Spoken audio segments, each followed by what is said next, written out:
Welcome to Apoorva's Nalabagam. இன்றைக்கி நம்ம நல்லா மணக்க செட்டிநாடு மட்டன் சுக்கா தான் எப்படி பண்ணுறதுன்னு பார்க்க போகிறோம். டேஸ்ட் ரொம்பவே அருமையாக இருக்கும். இது செய்து கொடுத்தீங்கன்னா அடிக்கடி வீட்டில் இதே மாதிரி தான் செய்ய சொல்லுவாங்க. டேஸ்ட் அந்தளவுக்கு அருமையாக இருக்கும். வாங்கப்போ எப்படி பண்ணலான்னு பார்க்கலாம். மட்டன் சுக்கா பண்ணுறதுக்கு நான் 1/2 கிலோ மட்டன் எடுத்திருக்கேன். அது கூட பார்த்தீங்கன்னா கொஞ்சம் ஈரலுமே சேர்த்த மாதிரி தான் எடுத்திருக்கேன். நீங்கள் உங்களுக்கு எப்படி பிடிக்குமோ மட்டன் மட்டும் வேணுனாலும் எடுத்துக்கலாம். நான் ரெண்டுமே கலந்து எடுத்திருக்கேன். நீங்கள் உங்கள் தேவைக்கு தகுந்த மாதிரி மட்டன் எடுத்துக்கலாம். நான் 1/2 கிலோ அளவுக்கு எடுத்திருக்கேன். இப்போ இதில் புளிப்பு இல்லாத தயிர் 2 டேபிள் ஸ்பூன் சேர்த்துக்கோங்க. அது கூடவே 1 டேபிள் ஸ்பூன் இஞ்சி பூண்டு பேஸ்ட், காரத்துக்கு 1 டீஸ்பூன் தனி மிளகாத்தூள், 1/2 ஸ்பூன் மஞ்சத்தூள், அது கூடவே இந்த மட்டனுக்கு தேவையான அளவுக்கு உப்பு சேர்த்துட்டு எல்லாத்தையும் நல்லா கலந்து விட்டுக்கோங்க. இந்த மாதிரி நம்ம மேரினேட் பண்ணி ஊற வச்சு செய்யும்போது மட்டன் நல்லா சாஃப்டாக ஜூஸியாக இருக்கும் சாப்பிட்றதுக்கு. இப்போ எல்லாத்தையும் நல்லா கலந்து விட்டுட்டேன். இதை அப்படியே மூடி போட்டு வச்சுட்டு 1 மணி நேரத்துக்கு அப்படி நல்லா ஊற விட்டுருங்க. இப்போ ஊற வச்சுருந்து 1 மணி நேரம் ஆகுது. இப்போ ஒரு குக்கர் வச்சுட்டு அதில் இந்த மட்டனை அப்படியே சேர்த்துக்கோங்க. இப்போ அது கூடவே ஒரு 1/2 டம்ளர் அளவுக்கு மட்டும் தண்ணி சேர்த்துக்கோங்க. இது நான் பார்த்திங்கன்னா சுக்காவாக பண்ணுறதுனால 1/2 டம்ளர் தண்ணி மட்டும் போதும். நமக்கு மட்டன்லேருந்தும் தண்ணி விட்டு வரும். அந்த தண்ணியே போதுமானதாக இருக்கும். இப்போ இதை சேர்த்து அப்படியே கலந்து விட்டுட்டு குக்கரை மூடி போட்டுட்டு ஒரு 3/4 பாகம் வரைக்கும் ஒரு 75% வேக விட்டிங்கன்னா போதும். முழுமையாக வேக வைக்கக்கூடாது. மசாலாவோடு சேர்த்து மிதத்தை வேக வைக்கணும். இப்போ நான் குக்கரை மூடிட்டு ஒரு 5 விசில் மட்டும் விட்டு வேக வச்சு எடுத்துக்கிறேன். இப்போ மசாலா வறுக்கிறதுக்காக அடுப்பில் ஒரு இண்டாலியம் கடாய் போட்டிருக்கேன். இப்போ இந்த கடாய் கூட பார்த்தீங்கன்னா நம்மக்கிட்ட இண்டாலியமில் சப்பாத்தி உருட்டுற மனை, மிளகு சீரகம் இடிக்கிற இடி உரல், அது கூடவே பார்த்தீங்கன்னா இண்டாலியமில் தோசைக்கல் புடி உள்ளது புடி இல்லாதது ரெண்டுமே நம்மக்கிட்ட சேலுக்கு அவைலபிளாக இருக்குது. இது எல்லாமே உங்களுக்கு வேணும்னு நினச்சிங்கன்னா ஸ்க்ரீனில் நான் கொடுக்குற நம்பருக்கு வாட்ஸ்அப் பண்ணுங்கள். டீட்டெயில்ஸ் சென்ட் பண்ணுறேன். வேணுன்றவங்க ஆர்டர் பண்ணிவிட்டு வாங்கிக்கலாம். இப்போ இந்த கடாயில் 1/2 டேபிள் ஸ்பூன் வரமல்லி, 1 டேபிள் ஸ்பூன் மிளகு, 1 டீஸ்பூன் சோம்பு, இது கூடவே 1 டீஸ்பூன் சீரகம் சேர்த்துருந்தா அந்த வீடியோ மிஸ் ஆகிடுச்சு, சேர்த்துக்கோங்க.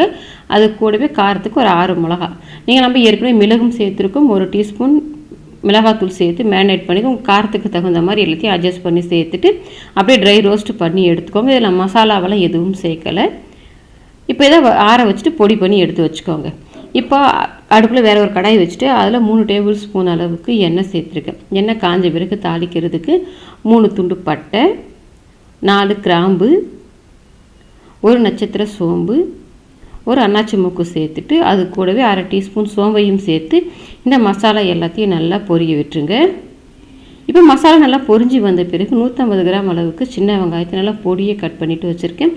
சின்ன வெங்காயம் சேர்த்து செய்யும்போது தான் டேஸ்ட் ரொம்பவே நல்லாயிருக்கும். அது கூடவே ஒரு கொத்து கருவேப்பிலை சேர்த்துக்கோங்க. உங்கள்கிட்ட சின்ன வெங்காயம் இல்லைன்னா 2 மீடியம் சைஸ் பெரிய வெங்காயம் கூட பொடியை கட் பண்ணி சேர்த்து வதக்கிக்கலாம். இப்போ இந்த வெங்காயம் நல்லா ப்ரௌன் கலராக மாறி வரணும். அது வரைக்கும் இந்த அளவுக்கு வர்ற வரைக்கும் வதக்கி விட்டுக்கோங்க. இப்போ வெங்காயம் வதங்கி வந்த பிறகு 1 டேபிள் ஸ்பூன் இஞ்சி பூண்டு பேஸ்ட்டு சேர்த்துட்டு இந்த இஞ்சி பூண்டு பேஸ்ட்டோட பச்சை வாசனை போக நல்லா வதக்கி விட்டுருங்க. இஞ்சி பூண்டு பேஸ்ட்டோட பச்சை வாசனை நல்லா போய் வந்த பிறகு நம்ம வறுத்த மசாலாவை நான் பொடி பண்ணி வச்சுருக்கிறேன். அதை ஃபுல்லாகவே சேர்த்துக்கோங்க. அந்த 1/2 கிலோ மட்டனுக்கு அது சரியாக இருக்கும். இந்த மசாலாவை சேர்த்துட்டு அப்படியே லைட்டாக பெரட்டி விட்டுக்கோங்க. இப்போ பெரட்டி விட்டுட்டு நம்ம வேக வச்சுருந்த மட்டனை தண்ணியோடவே சேர்த்துக்கோங்க. நம்ம 3/4 பாகம் தான் வேக வச்சுருக்கோம். மீதமுள்ள தண்ணி பார்த்திங்கன்னா நம்ம சுக்கா பண்ணும்போது அந்த தண்ணி இழுத்துட்டு நல்லா வெந்து வர்றதுக்கு சரியாக இருக்கும். இப்போ இந்த மசாலாவெல்லாம் கலந்து விட்டுட்டு அடுப்பை மீடியம் ஃப்ளேமுக்கு மாற்றிக்கோங்க. மசாலாவெல்லாம் சேர்த்துருக்கிறதால அடி பிடிச்சிடும். அப்பப்போ எடையை எடுத்து கலந்து விடுங்க. இந்த தண்ணியெல்லாம் வற்றி வரும்போது மட்டன் நல்லா வெந்துடும்.